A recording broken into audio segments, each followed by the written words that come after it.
আসসালামু আলাইকুম, কেমন আছেন? আশা করছি সবাই ভালো আছেন। আজকে দেখেন, আজকে নতুন একটা কাম লই আইছি। এই যে দেখেন, মশলা বানানো হয়ে গেছে। উপরে এই যে বক্সের কাম হবো, ইটা গাঁথনি 3 ইঞ্চি গাঁথনি দিয়ে হাইরা কেমন হয় বক্সের কামটা।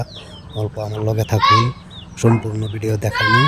বক্সের কাম এই যে দুইখানে মশলা, মানে দুইজনের বারান্দা, দুইজনের কাম করতে লাগে। এর লেগে দুই জায়গা মশলা বানানো হয়েছে।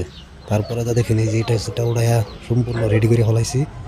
এই যে দেখেন, অল্প বক্সের কাম হয়েছে, আরও বাকি রয়েছে বহুতখানি। দেখেন, এই যে উপর থেকে দেখাইতেছে, এগুলা দেখে যান সবাই। কেমন হয়েছে কমেন্ট করে জানাবেন। এই যে নিচের থেকে দেখেন কত সুন্দর দেখা যাচ্ছে। কমেন্ট করে জানাবেন কেমন হয়েছে। হেলিকপ্টার দেখে যান। এই যে ওখানে পাবেন ডিজাইনের। দেখেন এইখানে সুন্দর একটা ডিজাইন হবে। এই যে দেখেন, কোপ দিয়ে 5টা হয়েছে, মানে মাঝে মাঝে 3টা আছে, আর সম্পূর্ণ 5টা। বাহারতে দেখেন, বাইরেতে দেখা যাচ্ছে। দেখুন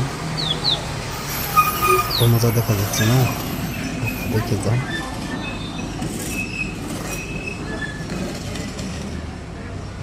পাশে থাকুন, আপনারা সবাই দেখেন এই যে কামটা কেমন হয়েছে। একটা সুন্দর দেখে ভাঙ্গা দুঙ্গা একটা কমেন্ট করে যাবেন, খুব ভালো লাগবে ইনশাআল্লাহ।